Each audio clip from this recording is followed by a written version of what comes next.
Radio Kantipur, radio राष्ट्रको।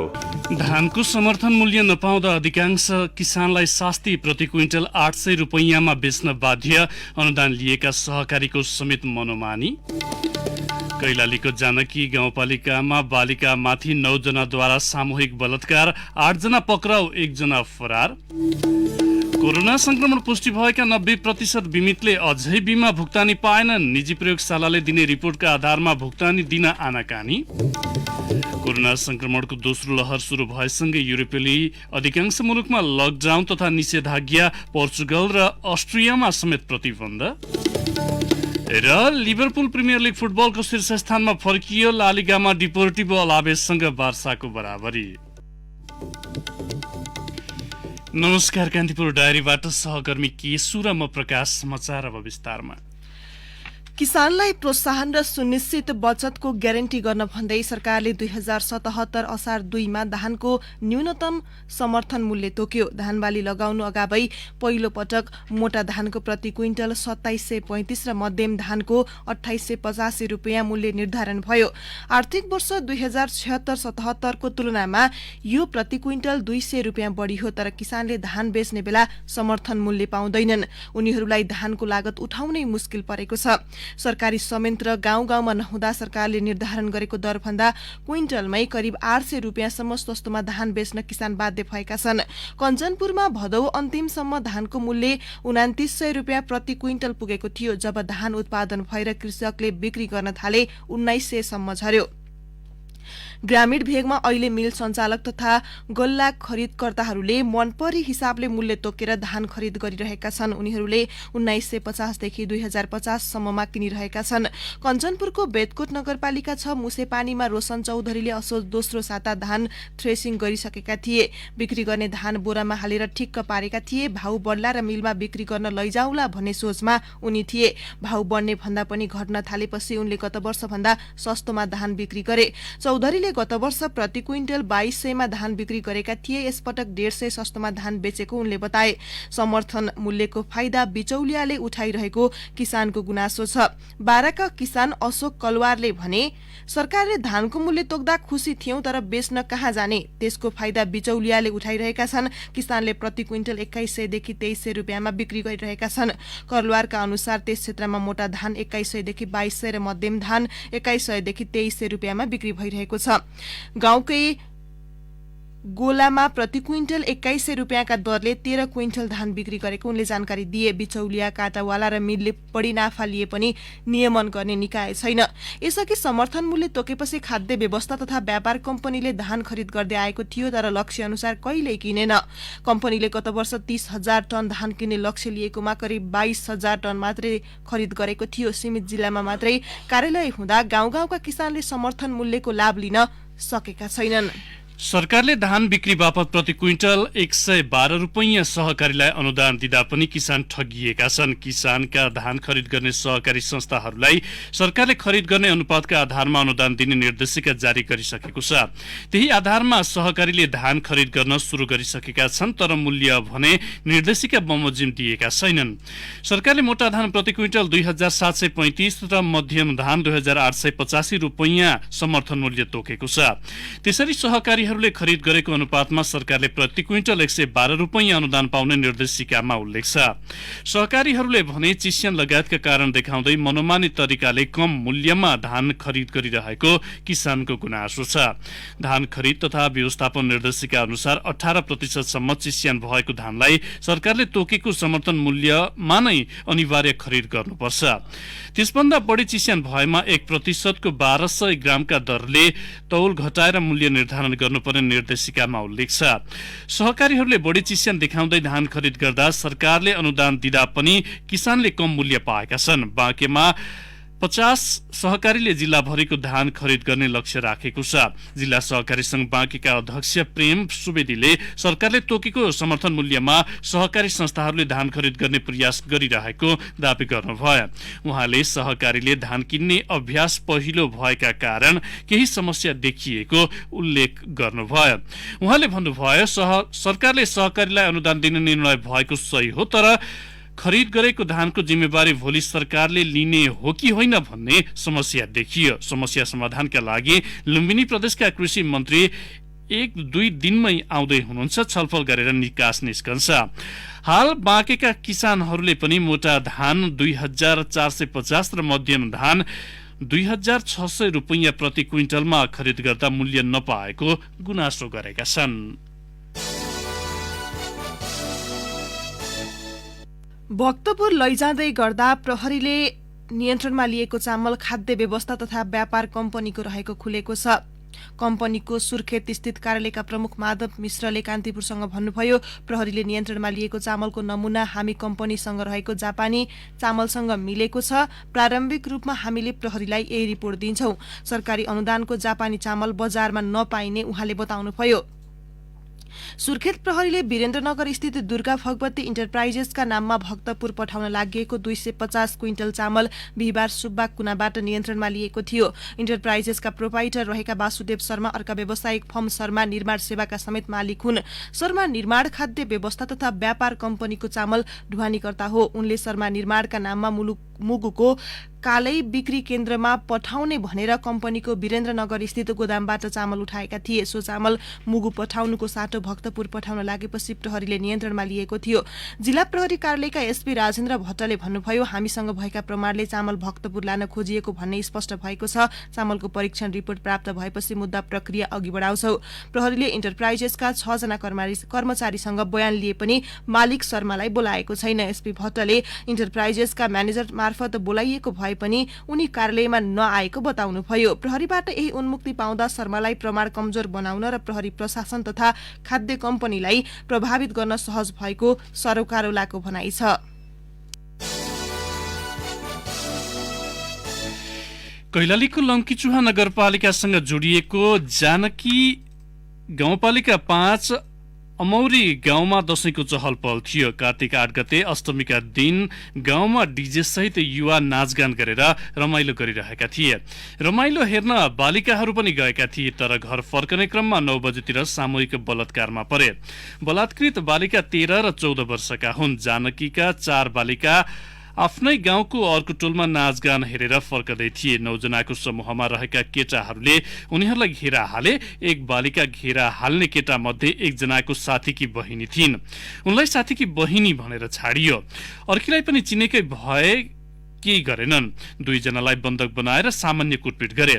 अरू 2 बालिकालाई भने खेतमा रहेको परालको थुप्रोमा लगेर पालै पालो बलात्कार गरेका थिए। आफ्ना साथीलाई खेतमा लगेर बलात्कार गरेको देखेर बन्धक रहेकी एक बालिकाले घरमा एसएमएस मार्फत घटनाको जानकारी गराएकी थिइन्। परिवारले वडाध्यक्षलाई खबर गरे। वडाध्यक्ष सहितको टोलीले घटनास्थलबाट उनीहरूको उद्धार गरियो। टोली घटनास्थल पुगेपछि सामूहिक बलात्कारमा संलग्न युवा भने फरार भएका थिए, तर बलात्कारमा संलग्न भएको आरोपमा प्रहरीले 8 जनालाई घटना भएकै राति पक्राउ गरेको छ। पक्राउ पर्नेमा जानकी 5 का 18 वर्षीय कृष्ण नगरकोटी, 22 वर्षीय मनोज चौधरी तथा लम्कीचुहा नगरपालिका 1 भुरुवाका 19 वर्षीय धीरेन्द्र विष्ट, 19 वर्षीय नरेश चौधरी, 18 वर्षीय रमेश शाही, 18 वर्षीय सत्यम रावल, 20 वर्षीय रामबहादुर चौधरी र 21 वर्षीय महेश चौधरी छन्। 18 वर्षीय चन्द्र शाही फरार रहेको इलाका प्रहरी कार्यालय टिकापुरका प्रहरी नायब उपरीक्षक मधुसूदन घिमिरेले जानकारी दिनुभयो। घटनास्थलबाट पीडितलाई उपचारका लागि अस्पताल पुर्याइएको थियो। सामूहिक बलात्कारमा परेका 2 बालिका शारीरिक तथा मानसिक पीडामा छन्। उनीहरू घरबाट निस्कने अवस्थामा नरहेको परिवारले जनाएको छ। पीडितकी आफन्त कलावतीले भनिन्, शारीरिक तथा मानसिक रूपमा पीडा कति छ भन्ने शब्दले बताउन सक्ने अवस्था छैन। उनका अनुसार ती बालिकालाई घरमै राखेर अस्पताल लग्दै औषधि उपचार भइरहेको छ। सामूहिक बलात्कारको घटनाको कानूनी प्रक्रिया अघि बढाइएको प्रहरी नायब परीक्षक घिमिरेले बताउनुभयो। उहाँका अनुसार घटनास्थलको मुचुल्का तयार पारिएको र आज अदालतबाट म्याद थप गरी अनुसन्धान अघि बढाइनेछ।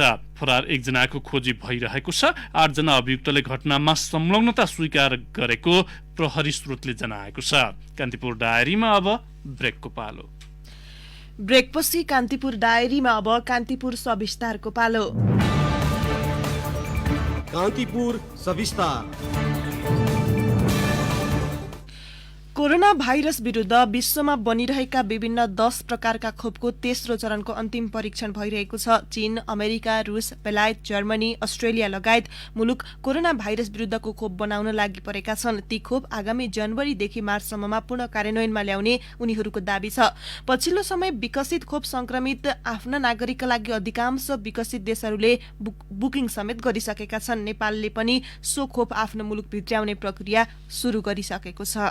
कोरोना महामारी सुरु भए लगत्तै विश्वका 250 भन्दा बढी कम्पनीले कोभिड विरुद्धको विभिन्न खोप र औषधिको व्यापक परीक्षण गरिरहेका छन्। तीमध्ये विश्व स्वास्थ्य संगठन र आफ्नै देशका स्वास्थ्य निकायहरूमा परीक्षण विधि पार गराउने क्रममा पछिल्लो समय विभिन्न 10 वटा कम्पनीहरू क्लिनिकल ट्रायलको अन्तिम चरणमा छन्। पहिलो चरणमा खोपको सुरक्षा मापदण्ड, दोस्रो चरणमा यो खोप लगाएपछि संक्रमितको शरीरमा रोग प्रतिरोधात्मक क्षमता छ कि छैन भन्ने परीक्षण र तेस्रो चरणमा यसको संक्रमण रोक्ने क्षमताको परीक्षण हुने विज्ञहरू बताउँछन्। आगामी डिसेम्बरसम्म तेस्रो चरणको पनि परीक्षण भइसक्ने र जनवरीदेखि यसको वास्तविक कार्यान्वयन सुरु हुने विश्व स्वास्थ्य संगठनको नेपाल समूहमा कार्यरत प्राध्यापक डाक्टर प्रकाश घिमिरेको तर्क छ। प्रतिरोधक क्षमता पनि विकास भयो, सुरक्षित पनि छ भने यो भ्याक्सिनले कति महिनासम्म इन्फेक्सन रोकिन्छ, कति वर्षसम्म इन्फेक्सन रोकिन्छ, अनि कसलाई रोकिन्छ, दीर्घ रोगीलाई रोकिन्छ कि रोकिँदैन, महिलालाई रोकिन्छ कि रोकिँदैन, बच्चालाई रोकिन्छ कि रोकिँदैन, यो कुरो फेज 3 मा हुने हो। त्यसकारण अहिले फेज 3 को रिपोर्ट नआइकन यो भ्याक्सिन इन्फेक्सन 3 महिनामा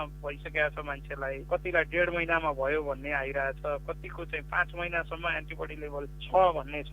त्यसकारण यो विभिन्न देशले विभिन्न किसिमका भ्याक्सिन बनाइरहेछ। पहिलो र दोस्रो चरणमा गरिएका खोपको परीक्षणको पनि मिश्रित प्रतिक्रिया आइरहेका छन्। सक्षम र धनी देशहरूले कोभिड-19 बाट आफ्ना नागरिकलाई बचाउन विकसित खोपको अग्रिम बुकिङ गरिसकेका छन्। बेलायतले एकजना नागरिक बराबर कम्तीमा 5 वटा खोपको उपलब्धता हुने गरी बुकिङ गरेको छ। यो बीचमा WHO ले न्यून र मध्यम आय भएका मुलुकहरूले पाउने खोपको उपलब्धता बारे छुट्टै व्यवस्था गरेको छ। कोभ्याक्स अवधारणा अन्तर्गत WHO ले गरिब मुलुकमा अत्यावश्यकीय सेवामा पहिलो पंक्तिमा खटिने स्वास्थ्य कर्मीका साथै गरिब तथा विपन्न नागरिकलाई लक्षित गरी कम्तीमा 10% खोप उपलब्ध गराउने तयारी गरेको छ। पुनः डाक्टर घिमिरे, गरिब देशहरूको लागि पनि काम गर्नु पर्यो। गरिब देशले धेरै पैसामा किन्न सक्दैनन्, उनका जनता नि जनतै हुन्, उनलाई नि बचाउनु पर्यो भन्ने हिसाबले WHO ले एउटा कोभ्याक्स भनेर फेसिलिटी बनाएको छ। त्यसमा धनी देशकाले पनि पैसा हाल्दिने, गरिब देशकाले पनि आफ्नो क्षमता अनुसार पैसा हालेर भ्याक्सिन चाहिँ फर्स्ट लटमा जो चाहिँ संक्रमण अरूमा सार्न सक्छन् तिनीहरूलाई दिने गरी पहिलो लटको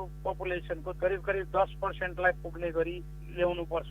परीक्षणमा रहेका 10 मध्ये अधिकांश खोप 2021 को मार्च महिनासम्म कार्यान्वयनमै आउने अनुमान सरकारको पनि छ। ती भ्याक्सिनले WHO बाट मान्यता प्राप्त गर्ने बित्तिकै 80% अनुदान र बाँकी 20% खरिद गर्ने गरी सबै प्रक्रिया अगाडि बढिसकेको स्वास्थ्य मन्त्रालयले दावी गरेको छ। यसका लागि 55 अर्ब रुपियाँ बराबरको लागतको जोहो गर्ने तयारीमा मन्त्रालय रहेको प्रवक्ता जागेश्वर गौतमको भनाइ छ। WHO बाट रिकग्नाइज हुनु पर्यो अनि त्यस्तो भ्याक्सिन चाहिँ नेपालमा ल्याउनको लागि हामीले चाहिँ कोभ्याक्स भन्ने एउटा फेसिलिटी छ। त्यसमा चाहिँ 80% डोनेसन हुन्छ, 20% हामीले पे गर्नुपर्छ। त्यसको लागि चाहिँ हामीले इनरोल गरिसक्यौँ र कोभ्याक्स फेसिलिटीले सम्माननीय राष्ट्रपतिजीलाई चिठी लेखेर कन्फर्म गरिसक्यो। त्यसले चाहिँ हाम्रो 20% चाहिँ त्यो भ्याक्सिनले पुग्छ।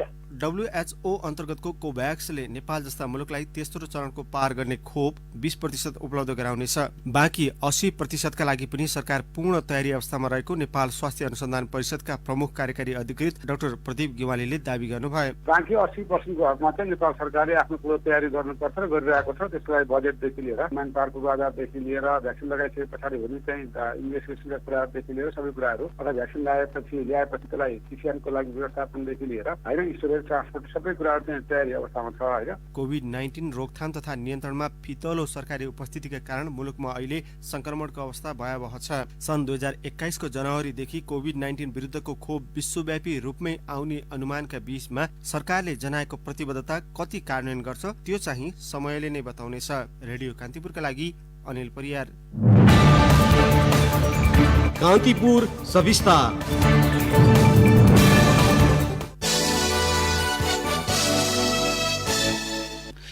नेकपाका अध्यक्ष द्वय केपी शर्मा ओली र पुष्पकमल दाहाल बीच सचिवालय बैठक डाक्ने नडाक्ने विषयमै गल्फवती भएको छ। प्रधानमन्त्री निवास बालुवाटारमा करिब 2 घण्टा भएको भेटमा अध्यक्ष दाहालले पार्टीमा थुप्रै मतभेद रहेको जनाउँदै सचिवालय बैठक बोलाउनु पर्नेमा जोड दिनु भएको थियो। तर ओलीले अहिले सचिवालय बैठक भन्दा पनि 2 अध्यक्षबीच छलफल गरेर सहमति गर्नुपर्ने धारणा राख्नु भएको थियो। बैठकपछि दाहालले उनी निकट नेताहरूलाई राखेको ब्रिफिङ अनुसार छलफलको अधिकांश समय सचिवालय बैठक बोलाउनु पर्छ भन्नेमा उनको अडान र अहिले 2 अध्यक्षकै बीचमा बैठकका एजेन्डामा सहमति गरेर मात्र सचिवालय बैठक बोलाउनु पर्ने ओलीको तर्कमै अल्झिएको थियो। केन्द्रीय नेतृत्व चयन समेतलाई प्रभाव पार्ने क्रियाशील सदस्यता वितरणको विषयले कंग्रेसको आन्तरिक विवादलाई थप पेचिलो बनाउँदै लगेको छ। सभापति शेरबहादुर देउवाले आफ्नो उम्मेद्वारीलाई बल पुग्ने गरी सदस्यता वितरणमा विधान र प्रक्रिया मिच्न थालेको भन्दै वरिष्ठ नेता रामचन्द्र पौडेल पक्षले महाधिवेशनको निष्पक्षतामाथि नै निरन्तर प्रश्न उठाउँदै आएको छ। देउवाको कार्यशैली र निर्णय विरुद्ध पौडेल पक्षले असोज 11 गते पार्टी केन्द्रीय कार्यालयमा दर्ता गराएको ज्ञापन पत्रको मुख्य विषय पनि सदस्यता वितरण नै हो। कंग्रेसमा अहिले क्रियाशील सदस्यता 4,70,000 छ। आसन्न महाधिवेशनलाई केन्द्रमा राखेर पार्टीले यसअघि नै त्यति नै संख्यामा नयाँ सदस्यता थप्ने निर्णय गरिसकेको छ।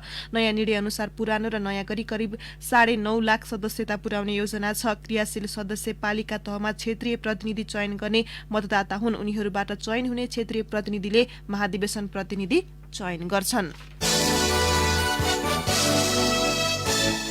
काठमाडौँ, भक्तपुर, ललितपुर लगायत 13 जिल्लामा कोभिड-19 का 500 भन्दा बढी सक्रिय संक्रमित छन्। देशभर हाल 38,584 जना उपचाररत छन् भने हालसम्म 1,70,743 जना संक्रमित भइसकेका छन्। प्रदेश 2 कर्णाली र सुदूरपश्चिम प्रदेशका कुनै पनि जिल्लामा 500 भन्दा बढी सक्रिय संक्रमित छैनन्। मनाङमा उपचाररत संक्रमितको संख्या 0 रहेको छ। देशभरमा हिजो उपचारमा रहेका 38,584 संक्रमित मध्ये 59.65% अर्थात् 23,070 जना बागमती प्रदेशकै मात्र रहेका छन्। स्वास्थ्य मन्त्रालयका सहप्रवक्ता डाक्टर समीर कुमार अधिकारीका अनुसार काठमाडौँमा 16,890, भक्तपुरमा 1,151 र ललितपुरमा 2,303 गरी काठमाडौँ उपत्यकामा मात्र 52.72% सक्रिय संक्रमित रहेका छन्। भूकम्पले क्षति पुर्याएका 555 सम्पदाको पुनर्निर्माण सकिएको छ। भूकम्पले उपत्यका र उपत्यका बाहिर गरी 891 वटा सम्पदा क्षतिग्रस्त भएका थिए। क्षतिग्रस्तलाई विश्व सम्पदा, राष्ट्रिय सम्पदा र स्थानीय सम्पदा गरी 3 श्रेणीमा विभाजन गरेर निर्माण गरिँदैछ। भूकम्प गएको 5 वर्षमा विश्व सम्पदाका 101 र राष्ट्रिय तथा स्थानीय सम्पदाका 454 वटाको निर्माण पूरा भएको हो। पुरातत्व विभागका पुरातत्व अधिकृत देवेन्द्र भट्टराईका अनुसार कार्तिक मसान्तभित्रमा थप 9 सम्पदाको निर्माण सम्पन्न हुनेछ। क्षतिग्रस्त सम्पदाको पुनर्निर्माण पुरातत्व विभाग, राष्ट्रिय पुनर्निर्माण प्राधिकरण, पशुपति क्षेत्र विकास कोष, स्वयम्भूनाथ विकास समिति, गुठी संस्थान र पालिकाहरूले गरिरहेका छन्। केही सम्पदा युनेस्को र विभिन्न मुलुकको सहयोगमा बनिरहेका छन्। अदालतबाट दोषी ठहर भई कारागारमा रहेका करिब 8% कैदीले वैकल्पिक कारागारका रूपमा घरमै बाँकी कैद सजाय भुक्तान गर्न पाउने देखिएको छ।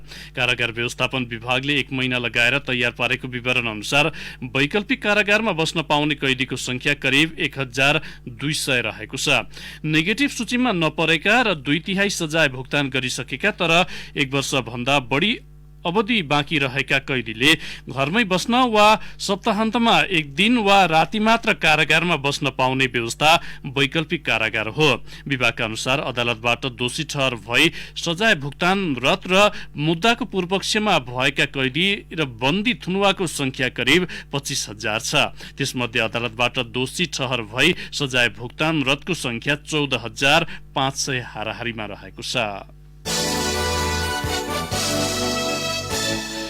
यसपटकको वर्षायाममा जनधनको बढी क्षति भएको म्याग्दीलाई विपद संकटग्रस्त जिल्ला घोषणाका लागि गण्डकी प्रदेश सरकारले संघीय सरकार समक्ष अनुरोध गरेको छ। संघले सिन्धुपाल्चोक र बागलुङलाई यसअघि नै विपद संकटग्रस्त जिल्ला घोषणा गरेको थियो। म्याग्दीका विभिन्न बस्ती पहिरोमा परेको भए पनि घोषणामा नसमेटिएको भन्दै गण्डकी प्रदेशको मन्त्री परिषद बैठकले संकटग्रस्त जिल्ला घोषणाका लागि संघीय सरकार समक्ष सिफारिस गरेको हो। कान्तिपुर डायरीमा पुनः ब्रेकको पालो। अब आर्थिक प्रसंग कोरोना बीमामा गत सातासम्म परेका दाबी मध्ये करिब 10% मात्र दाबी भुक्तानी पाएका छन्। कोरोना संक्रमित भएका करिब 90% बीमितले भने भुक्तानी पाउन सकेका छैनन्। निजी प्रयोगशालामा गरिएको रिपोर्ट सक्कली हुन् कि नक्कली हुन् भनी परीक्षणका लागि प्रक्रियागत काम गर्नु परेकाले दाबी भुक्तानीमा ढिलाइ भएको बीमक संघले जनाएको छ। नियामक निकाय बीमा समितिले निर्धारित समयमा दाबी भुक्तानी नदिने कम्पनीलाई दबाब दिनुपर्नेमा उल्टै उनीहरूको बचाव गर्दै आएको छ। यही कारण कोरोना संक्रमित भएका बीमित निको भइसक्दा पनि दाबी भुक्तानीको टुङ्गो छैन। झण्डै 2 महिना अघि कोरोना संक्रमित भएपछि बीमा दाबी गरेकी प्रभाव पन्थीले अझै भुक्तानी पाएकी छैनन्। कम्पनीमा सोधखोज गर्दा हरेक पटक 2-4 दिनमा काम भइहाल्छ नि भन्ने जवाब पाए पनि भुक्तानी नपाएको उनले बताइन्। उनले भनिन्, अब त कम्पनीमा फोन गर्न पनि दिक्क लागिसक्यो, जहिले पनि एउटै उत्तर आउँछ, पैसा आउने टुङ्गो छैन। पन्थीले एक निजी अस्पतालमा कोरोना परीक्षण गराएकी थिइन्। बीमा समितिबाट प्राप्त तथ्याङ्क अनुसार गत सातासम्म 13,353 वटा दाबी परेका छन्, जसमध्ये 1,441 दाबीमा मात्र भुक्तानी भएको छ।